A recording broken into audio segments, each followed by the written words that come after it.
Hindi cinema के original disco dancer यानी मिथुन चक्रवर्ती को अपने डांस के साथ साथ शानदार एक्टिंग के लिए भी जाना जाता है। एक्टर ने अपने 4 दशक लंबे करियर में एक से बढ़कर एक हिट फिल्म दी है। साल 1976 में फिल्म मृग्या से अपनी करियर की शुरुआत करने वाले मिथुन दा ने पहली ही फिल्म के लिए नेशनल अवार्ड जीता था। लेकिन बावजूद इसके एक समय ऐसा था जब उनके साथ काम करने को कोई तैयार नहीं था, मगर फिर जो हुआ वो किसी फिल्म की कहानी से कम नहीं। कश्मकश के इस दौर में मिथुन चक्रवर्ती की जिंदगी में आई वो हसीना जिसके आते ही मानो उनकी रूठी हुई किस्मत मान गई। कौन थी वो एक्ट्रेस जिसने आते ही मिथुन दा की किस्मत बदल कर रख दी? नमस्कार, मेरा नाम है लता और आप देख रहे हैं रिपोर्टर जी का हिंदी फिल्मी जगत से जुड़े दिलचस्प किस्सों का स्पेशल। आज की इस रिपोर्ट में जानेंगे मिथुन चक्रवर्ती के जीवन से जुड़े इस अनसुने किस्से के बारे में। अपनी जबरदस्त एक्टिंग और दमदार डायलॉग डिलीवरी के लिए जाने जाने वाले मिथुन चक्रवर्ती को हिंदी फिल्म इंडस्ट्री का ओरिजिनल डिस्को डांसर कहा जाता है। साल 1989 में अभिनेता की पूरे साल में 19 फिल्में रिलीज हुई थी और उनका नाम उस साल Limca book of world record में भी दर्ज हुआ था। मिथुन दा की आम से सुपरस्टार बनने की एक कहानी काफी दिलचस्प है।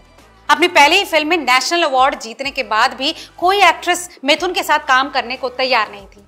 हालांकि जैसे ही ज़ीनत अमान उनकी जिंदगी में आई, उनकी किस्मत मानो बदल कर रख दी। दरअसल मिथुन चक्रवर्ती ने अपने एक पुराने इंटरव्यू में ये बात बताई थी कि वो उस दौर में इंडस्ट्री में आए थे जब पहले से ही अमिताभ बच्चन और धर्मेंद्र जैसे स्टार्स अपने करियर की पीक पर थे। ऐसे में उनके लिए इस इंडस्ट्री में अपनी जगह बनाना बहुत ही मुश्किल था। अपने शुरुआती दौर में जब भी मिथुन दा किसी को ये बताते थे कि वो एक्टर बनना चाहते हैं तो लोग उनके सांवले रंग को लेकर उनका मजाक उड़ाते थे। उन्हें कहते थे कि तू हीरो बनेगा, बताओ ये हीरो बनने चला है। हालांकि ऐसे तानों के बाद भी मिथुन ने कभी भी अपना हौसला टूटने नहीं दिया और वो लगातार संघर्ष करते रहे।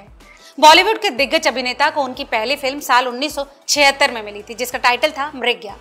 इस फिल्म के लिए एक्टर को एक नहीं बल्कि 2 अवार्ड से सम्मानित किया गया। बेस्ट एक्टर कैटेगरी में उन्होंने नेशनल अवार्ड के साथ साथ BFJA अवार्ड भी जीता। इस फिल्म के बाद उन्हें लगा कि उनकी किस्मत के दरवाजे खुल जाएंगे और उन्हें खूब काम मिलेगा। हालांकि ऐसा हुआ नहीं, क्योंकि हीरो के डर से कई एक्ट्रेसेस उनके साथ काम करने से इनकार कर देती थी।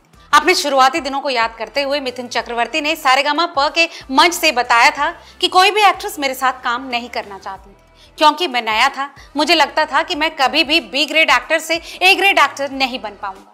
कई एक्ट्रेसेस को तो बड़े बड़े हीरोज भी ये धमकी देते थे कि अगर उन्होंने मेरे साथ काम किया तो वो उनके साथ फिल्में करना बंद कर देंगे।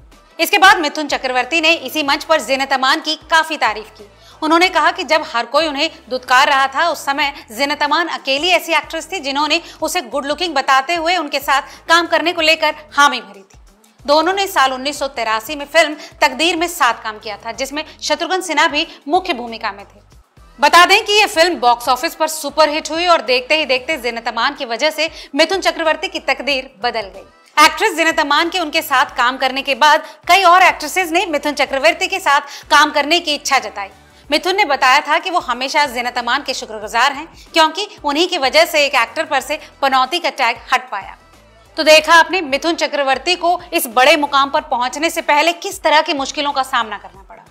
हालांकि ये खुद पर विश्वास ही है जो इंसान को किसी भी बड़ी कठिनाई के सामने खड़े रहने का हौसला देता है। तो मिथुन चक्रवर्ती की जिंदगी में ज़ीनत अमान के इस भूमिका पर आपकी क्या राय है, हमें कमेंट करके जरूर बताएं और ऐसे तमाम और दिलचस्प खबरों के लिए देखते रहिए रिपोर्टर जी।